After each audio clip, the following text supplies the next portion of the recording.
à Dieu. Alléluia. Que le Seigneur notre Dieu nous bénisse et qu'il nous garde tous dans le creux de ses mains. Rendons grâce à Dieu. Nous te disons merci Seigneur. Nous te bénissons. Merci de nous donner la nourriture spirituelle au temps convenable. Parle à nos cœurs et enseigne-nous encore et encore à mieux te connaître. Louange à toi au nom de Jésus-Christ. Amen. Que le Seigneur notre Dieu vous garde et qu'il vous bénisse, frères et sœurs. Soyez encouragés. Notre Seigneur est fidèle. Jérémie chapitre 8, le verset 5, le verset 6. 5 à 6. Pourquoi donc ce peuple de Jérusalem s'abandonne-t-il à de perpétuels égarements? Il persiste dans la tromperie et refuse de se convertir. Je suis attentif et j'écoute. Il ne parle pas comme il devrait. Aucun ne se repent de sa méchanceté et ne dit « Qu'ai-je fait ?» Tous se reprennent leur course comme un cheval qui se lance au combat. Amen. Bien-aimés frères et sœurs, messieurs, dames, vous tous qui êtes en contact avec nous, voici une parole. Jérémie le prophète, nous savons que c'était un homme controversé. Un homme qui n'était pas aimé, un homme qui n'était pas choyé comme aujourd'hui on le voit, des prophètes. Vous comprenez? Pourquoi? Parce que c'était un messager véritable. Un homme qui disait exactement ce que Dieu voulait qu'il dise. Nous ne parlons pas des messagers alimentaires. Nous ne parlons pas de ceux qui prophétisent selon le visage et moyennant quelque chose. Mais Jérémie le prophète était l'un des prophètes authentiques. Et le prophète originel. Un prophète qui annonçait les oracles de Dieu. Il ne regardait pas les menaces, il ne regardait pas tout ce qu'il devrait percevoir, vous comprenez? Aujourd'hui, c'est de cela qu'il s'agit. Et c'est pourquoi Jérémie a traversé des moments difficiles. Il a été persécuté, il a été menacé de mort. Il a été rejeté par moments. Parce que ce qu'il disait ne rencontrait pas véritablement la pensée de ses contemporains. Et pourquoi? Parce que nous voulons qu'aujourd'hui les prophètes rament au même niveau, aillent dans le même sens. Ils sont là pour encenser les rois, les présidents, pour encenser le peuple. Un prophète est un messager de Dieu, un véritable messager de Dieu qui dit les choses telles qu'elles sont, qui ne fait pas de compromis dans la pensée et dans la parole de Dieu. Jérémie a dit ici, pourquoi donc, c'est Dieu qui parle par le prophète Jérémie, pourquoi donc ce peuple de Jérusalem s'abandonne-t-il à de perpétuels égarements? Le Seigneur nous l'a dit en Matthieu chapitre 7, Matthieu chapitre 14. Il nous a dit, prenez garde. Prenez garde, pourquoi? Parce que la confusion sera grande. Il aura toutes sortes de messagers à la fin des temps. Il aura toutes sortes de prophètes, des faux Christ qui viendront et qui diront certainement qu'ils sont le Christ. Ils diront qu'ils sont des messagers. Ils diront qu'ils ont la parole de Dieu. Mais ils dispenseront une autre parole, des paroles mensongères. Le prophète de Dieu parle ici sous l'onction et l'action de Dieu. Il dit, pourquoi donc ce peuple de Jérusalem s'abandonne-t-il à de perpétuels égarements? N'est-ce pas dans cet âge que nous sommes? N'est-ce pas le même esprit qui prévaut aujourd'hui encore? Ils se targuent d'être convertis. On voit les assemblées remplies aujourd'hui, les grandes dénominations remplies. On voit des artistes soi-disant convertis. On voit des hommes politiques soi-disant convertis. On voit toutes sortes de choses aujourd'hui. Et les plus éclairés, entre guillemets, crient maintenant au réveil. Nous sommes en train de vivre le plus grand réveil que la terre ait jamais connu.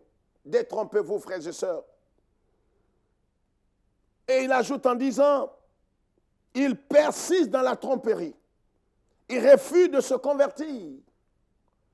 N'est-ce pas ce que nous sommes en train de voir? N'est-ce pas ce que nous sommes en train de voir?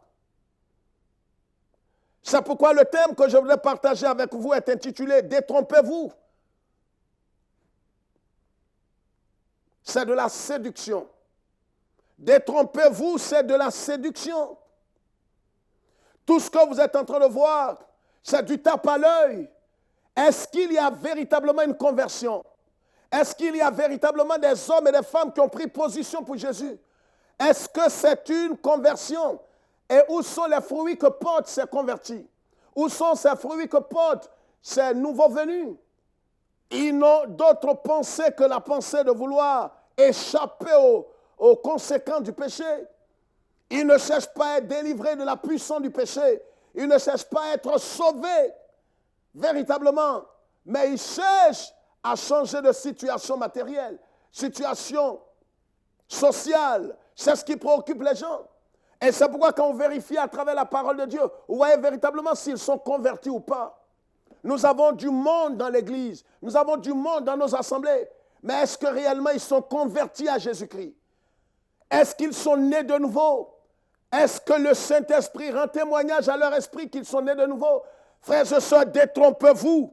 C'est de la séduction. Et la confusion est grandissante aujourd'hui. Allez sur les réseaux sociaux. Allez dans nos marchés. Tout le monde prêche, tout le monde dénonce, tout le monde fait ceci. Détrompez-vous. C'est de la séduction. C'est de la séduction à grande échelle, frères et sœurs. Ils ne sont pas convertis. Ils demeurent et persistent dans leur égarement, comme dit le Saint-Esprit par la bouche de Jérémie. Ils persistent dans la tromperie. Ils persistent dans le mensonge. Ils persistent dans l'égarement.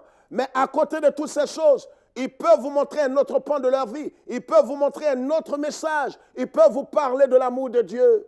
Mais cet amour de Dieu en question ne vous amène pas à vous éloigner du péché pour vous approcher de Christ.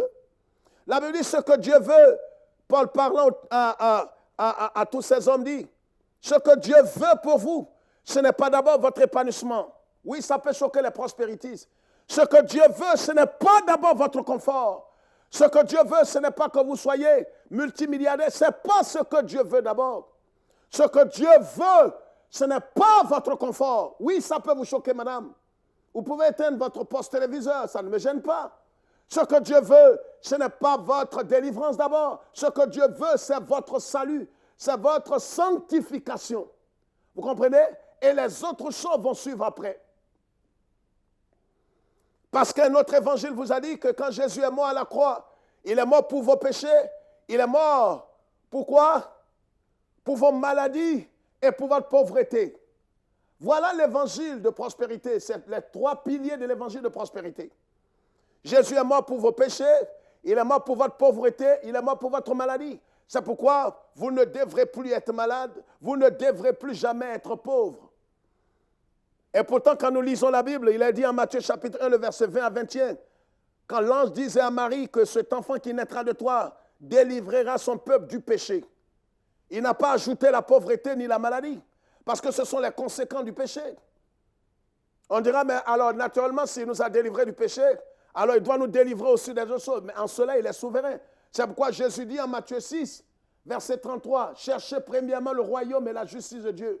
Les autres choses dépendent de la souveraineté de Dieu. » N'écoutez pas ces apôtres de malheur, ces messagers aventuriers, ces commerçants de l'évangile, ces marmailleurs, cette mafia évangélique. Ne les écoutez pas. Ils vous diront que Jésus est mort à la croix pour vous délivrer non seulement du péché, mais de la pauvreté. Alors si vous êtes pauvre, si vous n'avez pas les moyens conséquents, ça veut dire que vous n'avez pas reçu Jésus. Quelle bassesse. Aujourd'hui, des gens insoupçonnables sont descendus dans ce message maçonnique. Et parce qu'ils sont dans une communauté qui est reconnue de tous, ils pensent qu'on va les suivre. On ne suit pas une communauté. Nous n'allons pas vous suivre dans votre bassesse. Nous n'allons pas vous suivre parce que vous êtes la plus vieille communauté protestante. Nous n'allons pas vous suivre parce que vous avez ceci ou cela. Nous allons suivre la parole de Dieu. La Bible dit, les gens de Bérée examinaient les paroles quand Paul prêchait. Ils n'ont pas mis Paul comme un pape. Ils n'ont pas mis Paul comme Jésus. Ils savent que Paul peut se tromper. La Bible dit, imitez la foi de ceux qui ont gardé la foi et qui ont achevé la course. On ne suit pas des gens parce que c'est un mentor américain, c'est un mentor asiatique, un mentor africain. On suit pas. Le mentor ici par excellence, c'est Jésus. Notre mentor, c'est Jésus-Christ. Vous comprenez? À quitter cette idolâtrie. On peut avoir des conseillers, des bergers, mais dès l'instant où ils nous prennent comme des esclaves, vous devez refuser cela. C'est un esprit d'idolâtrie, de papoter. La confusion est grande aujourd'hui. Détrompez-vous. C'est l'esprit de séduction. C'est la séduction à grande échelle. C'est pourquoi Jérémie dit ici, ils persistent dans la tromperie. Vous voyez qu'ils font ces micmacs, ils font des semblants de guérison. Je vous ai dit ici du haut de cette chair que c'est un montage. Beaucoup sont dans la magie noire, sont dans des pratiques vaudou, des sorciers continus. Et quand on dit ces choses, alors certains vont jusqu'à dire, parce qu'ils ont perdu la raison, ils disent non, mais ils ne croient pas au miracle. Je crois au miracle. J'ai vu des dizaines et des dizaines de personnes guéries par le canal inutile que je suis. J'ai vu des gens guéris du cancer. J'ai vu des femmes stériles avoir des enfants. À travers notre ministère, par la pure grâce de Dieu. Est-ce que parce que je suis spécial? Non, c'est le Seigneur qui l'a fait. Je n'ai vraiment pas de gloire à tirer à cela.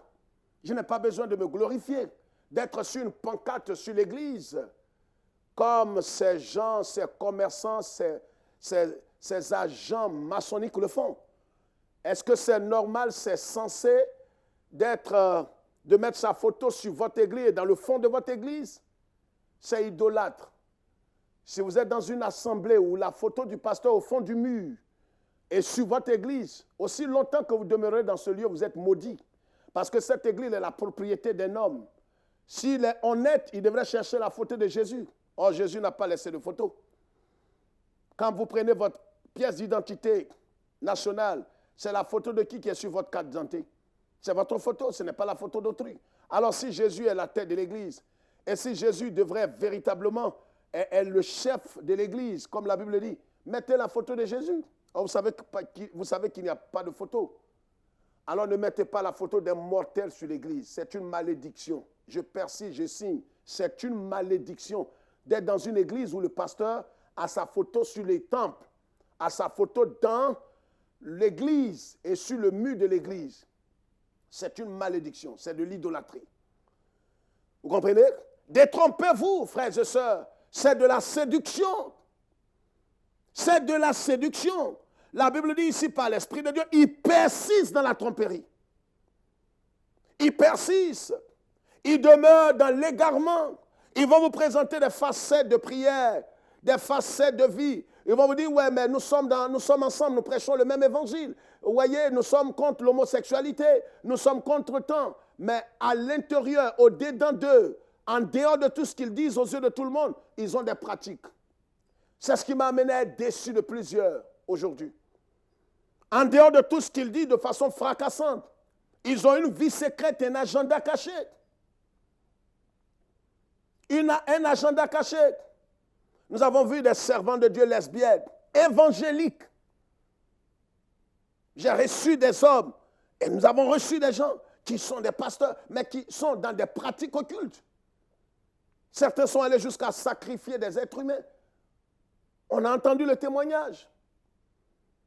Mais, voyez, ils vont vous présenter Jésus, ils vont vous parler de ça, mais en dessous, ils ont des pratiques. Voyez, ils persistent dans la tromperie. Ils persistent dans la séduction. Ils vont vous parler des dons de ceci ou de cela. Au-delà des dons, regardez leur propre vie. Suivez-les très bien. Quel est le fruit de l'esprit qu'ils portent? Quel est l'évangile qu'ils prêchent? Quelle est l'authenticité de ce miracle qui se manifeste dans leur vie? C'est pourquoi détrompez-vous. C'est un cri de cœur. C'est de la séduction. C'est de la poudre que vous voyez, que vous recevez. Faites très attention. L'apôtre Jean dit en 1 Jean chapitre 4, n'accordez pas de crédit, n'accordez pas foi à tout esprit qui se manifeste. Discernez l'esprit, sondez l'esprit, éprouvez l'esprit pour savoir si c'est l'esprit de Jésus. Si c'est l'esprit de Jésus, il ne va pas se glorifier. Il ne mettra jamais la gloire sur lui. Regardez ma vie, regardez mon ministère, regardez tant. Nous allons régner, nous allons posséder. Ce n'est pas normal qu'un fils de Dieu ait vraiment des problèmes financiers, soit malade depuis des années et tant. Oui, apparemment, ça sonne bien. La plupart sont membres de ces mouvements du New Age, du Nouvel Ordre. Certains maintenant vont ce qui est à la mode, vous ne le savez pas. Ils vont sur la tombe des grands pasteurs, entre guillemets, et ils vont chercher l'énergie.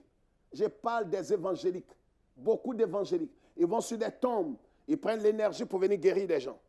Je vous parle des choses authentiques. Où allons-nous? Ils persistent dans la tromperie. Mais voyez, quand ils viennent vous prêcher, ils vous parleront de Jésus qui est mort à la croix, qui est ressuscité le troisième jour. Vous direz certainement, mais c'est la pure vérité. Mais en dehors de tout ce qu'il dit, il y a beaucoup d'amalgame. C'est pourquoi ouvrez vos yeux. Le deuxième élément important, c'est qu'il refuse de se convertir. Se convertir, c'est se détourner de sa mauvaise voie pour se tourner vers Christ. Parce que la conversion va de pair avec la repentance. On ne peut pas se convertir si on ne s'est pas repenti. La repentance, je l'ai toujours dit, il y a 3 volets importants. C'est de reconnaître d'abord que nous avons péché, de regretter ce péché et de changer de voie.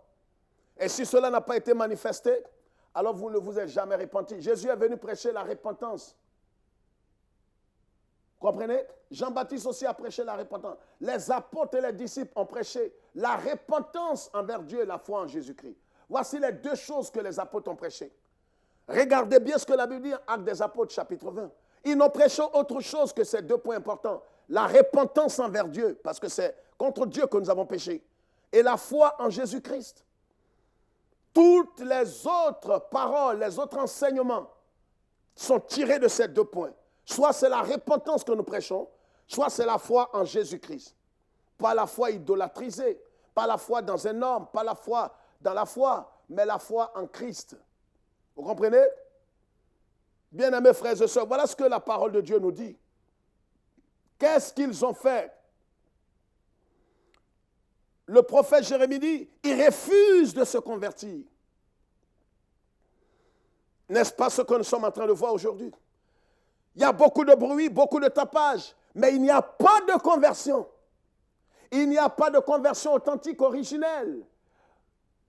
Demandez à un de ces chrétiens de ces 10 dernières ou 20 dernières années, donne-moi ton témoignage de conversion. Il dit quoi? Donne-moi ton témoignage de conversion. Il n'en a pas.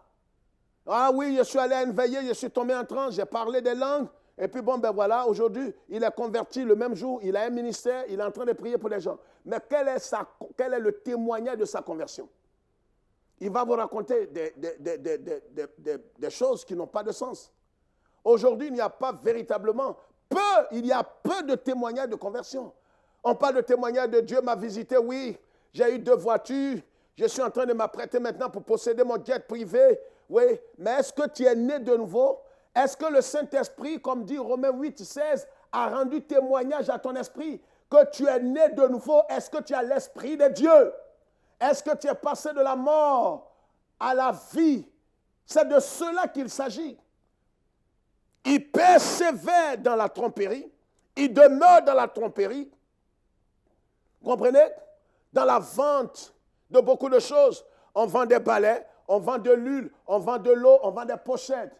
Jusqu'à quand allez-vous demeurer dans ces idioties? Un pasteur mortel qui dit qu'il va laver ta femme. Tu as aussi perdu la raison, monsieur? On est en Christ, mais on n'est pas des moutons. Un homme comme toi qui veut laver ta femme dans son intimité. On a vu ça du côté de la Côte d'Ivoire. Un mortel, et les femmes s'alignaient. Et un pasteur a eu le culot de venir me dire, oui, pasteur, il a lavé ma femme aussi, il a lavé ma femme. Et il a lavé ma femme dans son intimité pendant 3 jours. Et ma femme a aujourd'hui un enfant. Je ne sais pas s'il s'entend parler. Il a perdu la raison. Il a perdu la raison. Et le monsieur en question, ce prophète maudit, il couchait avec des femmes. Vous comprenez? C'est des hommes qui demeurent dans la tromperie. Mais quand il sort de la chambre noire, il vient présenter un autre évangile. Il va vous parler de Jésus, vous avez l'impression qu'il prêche le plein évangile. Mais en dehors de tout ça, il a des pratiques. On vend aujourd'hui de la veste. Un de ces mortels a découpé sa veste pour vendre. On vend de l'eau bénite, on vend des cailloux pour lapider Satan. Où avez-vous trouvé toutes ces choses? Lapider Satan avec des pierres? Ça va chez vous? Vous avez l'esprit en place? Alors quand on dit ces choses, vous cherchez à nous tuer. Vous nous menacez de mort. Mais regardez autour de vous. Vous voulez qu'on marche ensemble dans le même esprit, mais on n'a pas le même esprit. On peut tous s'appeler protestants évangéliques, on peut tous s'appeler temps, on peut porter le même nom, on peut faire ceci, mais on ne peut pas marcher ensemble. Deux hommes marchent-ils ensemble sans être convenus? Frères et sœurs, détrompez-vous, c'est de la séduction. Ils sont en train de mettre de la boue dans vos yeux. Ouvrez vos yeux, où que vous soyez en Afrique du Sud, au Congo, au Gabon, en RDC, au Togo, au Bénin, en Côte d'Ivoire, au Burkina, même ceux qui nous suivent en Tunisie, partout dans le monde, ceux qui nous suivent aussi en Europe et aux États-Unis, prenez garde. N'accordez pas crédit à un homme parce qu'il est blanc, il est noir, il est jaune, il est asiatique. Refusez cet esprit-là. Vous n'êtes pas des esclaves. Détrompez-vous. Le prophète dit, il refuse de se convertir. Et Dieu dit, je suis attentif et j'écoute. Il ne parle pas comme il devrait parler, vous voyez? Il ne parle pas, il ne prêche pas, il ne vive pas comme il devrait vivre. Il ne parle pas comme il devrait parler. On veut parler comme des politiciens aujourd'hui. On veut arrondir les bords et les bouts pour ne pas choquer. Mais ce qui nous préoccupe, c'est les dîmes, les offrandes et toutes ces choses. Rien contre cela. Mais ne sommes pas prêts. Un pasteur a eu le culot comme si j'allais aller dans son assemblée. Est-ce que j'ai envie d'arriver dans votre église? Non, pas du tout. Je ne suis pas intéressé, je ne suis pas ému. Non, si tu viens dans notre église, ne parle pas des PD, tu sais, c'est Dieu qui délivre. Alors ne parle pas des PD. Oui, mais parce que c'est les PD qui le nourrissent. J'ai été dans ce pays et j'ai été une fois ou deux fois dans son église. C'est des PD qui nourrissent ce monsieur. Et il est en vogue, il est connu dans toute l'Afrique. Mais c'est des PD qui le nourrissent. C'est eux qui apportent la plus grosse dîme, des offrandes. Mais il fait semblant de prêcher contre ces choses. Mais quand vous allez là, que vous prêchez, il vient rectifier. Parce que des PD sont assis dans l'église, des maçons sont assis dans l'église, et c'est eux qui financent ces hommes.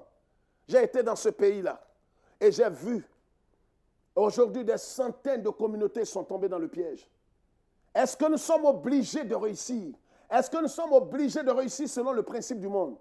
Si on regarde les standards de la réussite de l'évangile de prospérité, on dira que Paul a échoué, Jésus a échoué, Pierre a échoué. Parce que ces hommes-là, qu'est-ce qu'ils ont laissé comme héritage? Qu'est-ce qu'ils ont laissé comme bien? Qu'est-ce qu'ils ont laissé comme temps? Vous comprenez ce que je dis?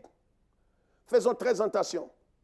C'est pourquoi, je vous le dis ici du haut de cette chair, refusez toute association où vous n'avez pas de conviction. Ne rejoignez aucun mouvement, aucune fédération, aucune plateforme si vous n'avez pas la conviction de Dieu. Peu importe leur prospérité, peu importe le nombre de personnes qui conduisent à la mort, peu importe la grandeur de leur salle d'attente pour l'enfer, peu importe le nom qu'ils portent, peu importe leur réseau dans le monde entier, on s'en moque. Ce qui est important, est-ce qu'ils prêchent l'évangile? Est-ce qu'ils cherchent le salut des âmes? Est-ce qu'ils prêchent l'évangile du salut? Ne vous laissez pas berner par ces imposteurs de la dernière heure. L'Église est menacée, je l'ai dit. L'Église est menacée de l'intérieur. Aujourd'hui, nous, jeunes serviteurs de Dieu, la plupart d'entre nous n'avons plus confiance dans la plupart de ceux qu'on appelait des pères. J'ai les preuves, certains sont déchus. Ils sont dans la déchéance. Et nous ne pouvons pas imiter leur foi. Nous ne pouvons pas imiter leur vie. Ils étaient dans le vrai par le passé, mais aujourd'hui ils sont dans le faux. Parce qu'ils veulent paraître. Et eux aussi sont en train d'être la couverture de certains fossoyeurs, des mystiques. On a infiltré beaucoup de millions, on a vu. Beaucoup de soi-disant prophètes font de mise en scène. Je sais de quoi je vous parle. On va vous faire porter du sang de bœuf, et puis le prophète viendra. Une connaissance nous a rendu ce témoin. Elle a été là, elle a pris la photo. Elle s'est fait passer pour quelqu'un qui avait les fibrons. On l'a contacté, on l'a payé pour ça. Vous comprenez maintenant? On l'a payé, le prophète l'a payé. Il est bien connu. On te fait porter quelque chose avec du sang dedans. Il viendra dire, tu as un fibron, tu as ceci, tu as cela. Alors, il y a quelqu'un ici, tu lèves le doigt, il dit, il va prier, et puis ça va se percer. Il va appuyer, le sang va sortir, c'est des millions. Un frère était allé, on lui a proposé de jouer les paralytiques. Paralysés. Il est assis dans la chaise roulante, on paye, c'est moyennant 200, 300 000 francs CFA. Ça se fait dans beaucoup de pays africains et en Europe. Si ce n'est pas le cas, c'est de la magie noire. Ils te parlent, tu leur donnes tout ton argent et c'est après que tu vas te souvenir que tu as donné ton argent. C'est des choses réelles. Détrompez-vous. C'est de la séduction, toutes ces choses que vous voyez. Il y a beaucoup de séduction dedans. L'Église est menacée. L'Église est menacée. Heureusement que rien ne prévaudra contre l'Église de Jésus-Christ. Mais les assemblées sont menacées. Aujourd'hui, l'Église est infiltrée. Toutes les églises, il n'y a pas une église qui en reste. Même celles que vous voyez qui sont insoupçonnables sont infiltrées. C'est pourquoi ouvrons les yeux. Gardons la foi. Voyez? Et Dieu dit ici, comme il devrait parler, aucun ne se repent de sa méchanceté et ne dit, qu'ai-je fait? Tous se reprennent leur course comme un cheval se lance au combat. Aucun ne se repent. Il n'y a pas de repentance, il n'y a pas de conversion, il n'y a rien véritablement, ces deux choses. Ils ne se convertissent pas, ils s'ajoutent à l'église, ils demeurent dans leur position, ils demeurent dans leur compromission, ils demeurent dans leur égarement, ils demeurent dans la tromperie. L'église est en train d'être trompée par des guides, par des dirigeants, par ces fossoyeurs, ces marmailleurs, ces vendeurs d'illusions. Certains viendront vous dire qu'eux, ils sont les prophètes de la fin des temps, comme ce monsieur du côté de la Côte d'Ivoire qui se fait passer pour Jésus. Un homme qui est né pour se perdre, un maudit. Il est sous la malédiction. Il se fait passer pour le Christ, on bâtit des gens en son nom. Faites très attention. L'Église est menacée. C'est un cri de cœur aujourd'hui. Prenons garde, ouvrons les yeux. Sachez où, à cette heure précise, vous mettez les pieds. Ne regardez pas les étiquettes. L'étiquette n'est pas forcément signe d'agrément de Dieu. Ils peuvent avoir l'agrément du pays, mais ça ne veut pas dire que Dieu agrée cette communauté ou Dieu agrée l'enseignement qui est fait. Ouvrez les yeux. L'heure est grave. L'heure est très grave. Nous sommes infiltrés, encerclés. C'est pourquoi n'accordez pas foi à n'importe quel esprit. Que Dieu nous bénisse et que Dieu se souvienne de Jérusalem et d'Israël. Demeurons bénis et demeurons vigilants. L'heure est vraiment grave. L'Église va à volo avec ses leaders, la plupart. C'est pourquoi ne rejoignez pas ces mouvements qui sont en train d'être formés. Il y a un peu de tout dedans. C'est un mouvement hybride. Des PD, des voleurs, des sorciers et des vrais veulent se mettre ensemble. Ils vont brandir Jésus, ils vont brandir des voyages, ils vont brandir les retombées. Ne croyez pas à cela. Ils veulent vendre votre âme. Demeurez éveillés. Que Dieu soit avec vous. Shalom.